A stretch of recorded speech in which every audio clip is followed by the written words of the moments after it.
Here now to talk about this and much more is Congressman Jamaal Bowman. He represents parts of the Bronx and Westchester County. Good evening, Congressman. Good evening, Errol. Good to be with you. Absolutely. I'm told that because you were actually in the chamber and you cast a proxy vote, which is allowed, for all of the members of the squad.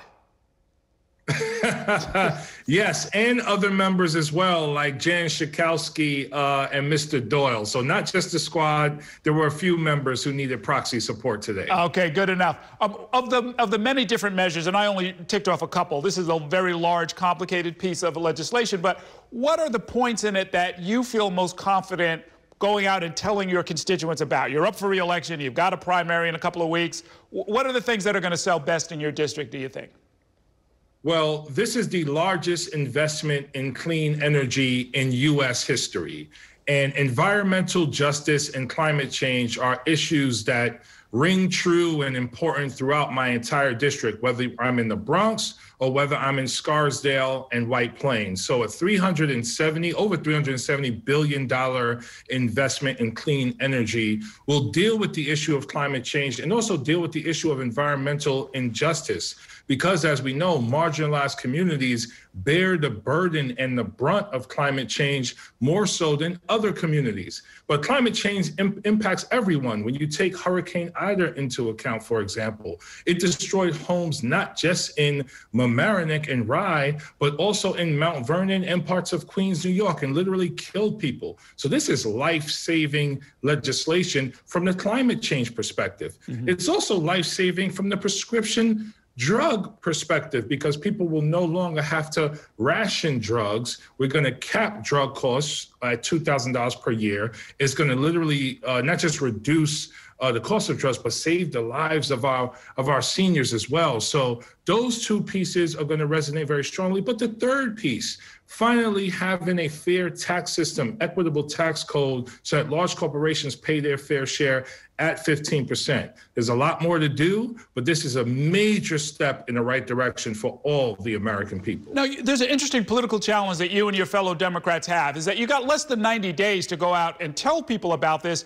and telling them at this point is all that you can do, because it's going to take time to, install electric charging stations and put the tax incentives in place so people can buy electric vehicles. It's going to take time for all of the insurance process to adjust and for prices to come down that people can sort of feel in their pockets. That means, to the extent that this is going to help the country, you have to convince people of that really, really quickly. Absolutely right. But here's the thing. We've done many things prior to passing the Inflation Reduction Act. We passed the American Rescue Plan, which is still serving communities very well and allowed us to open schools safely. We passed the bipartisan infrastructure framework, which is going to bring millions of jobs to many communities across the country. We passed the CHIPS Act, which is going to bring microchip manufacturing back to our country and allow us to be a leader in that industry once again. And now we passed the Inflation Reduction Act. So we have so much to run on in terms of proof that Democrats are responding to the needs of the American people. We have so much to run on to prove that we should be reelected in November to maintain the House. And because the Senate has been so negligent in its duty, particularly Republicans, not voting in support of the PACT Act is the most recent example of that. We feel very confident that we're going to pick up multiple seats in the Senate, which would allow us to then move forward next year and codify Roe v. Wade, pass the George Floyd Justice and Policing Act, pass HR1 and get big money out of politics, pass the John Lewis Voting Rights Act. Mm-hmm. So much work to do, and we got to hit the ground running, put boots on the ground, talk to the American people to save the House, expand the Senate, and get things done next year. Okay, let me raise a couple of issues that I know are being talked about in your race, in your district.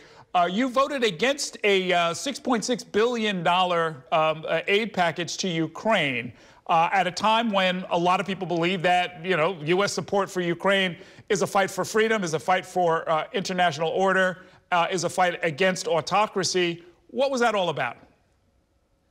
Well, I also voted for $46 billion for Ukraine, mm-hmm. Both in humanitarian aid and in military aid. That $6 billion was lumped into a bill that was much larger, that included dramatic increases in military spending. And ever since I've been running for office, we've been focusing on smarter military spending and bringing the costs down there so that we can invest more in education and healthcare and jobs and ending poverty in communities that have been struggling for so long. So we supported Ukraine and continue to support Ukraine to the tune of $46 billion. The $6 billion you're referring to was part of an en bloc, which happens way too often in Congress. We put 100 bills into one bill, and then when you don't vote for the 100, you know, you're criticized for one part of the bill when someone wants to use it against you. Okay, yep, it is part of the job. I saw that you are pushing for some pro-democracy measures that include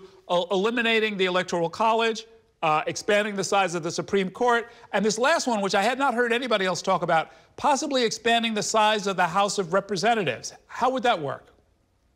You know, people need more intimate representation. I now represent 770,000 people, which I love to do, and I try to do the best I can to make sure every voice is really heard. But I think we need to consider this aspect of democracy reform because we want to make sure we are meeting the intimate needs of each community. It's hard in districts like mine to represent the Northeast Bronx, which has some of the highest number of WIC recipients in the country, and also represent Scarsdale, which is the second wealthiest community in the country. So that's challenging. What I was referring to is let's consider more representation so that we can meet the needs of more people. We're also pushing for some economic measures that we think are really important, like the Emergency Price Stabilization Act, which is pretty much focused on price controls and really understanding what's leading to inflation, what's leading to the supply chain shortages,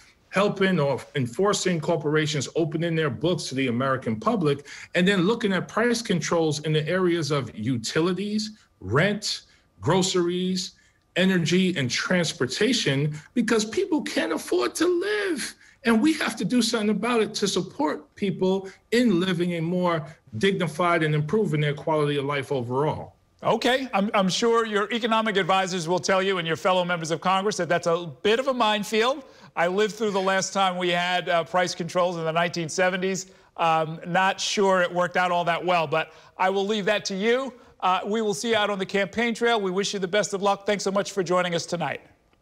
Always good to see you, Errol. Thank you so much.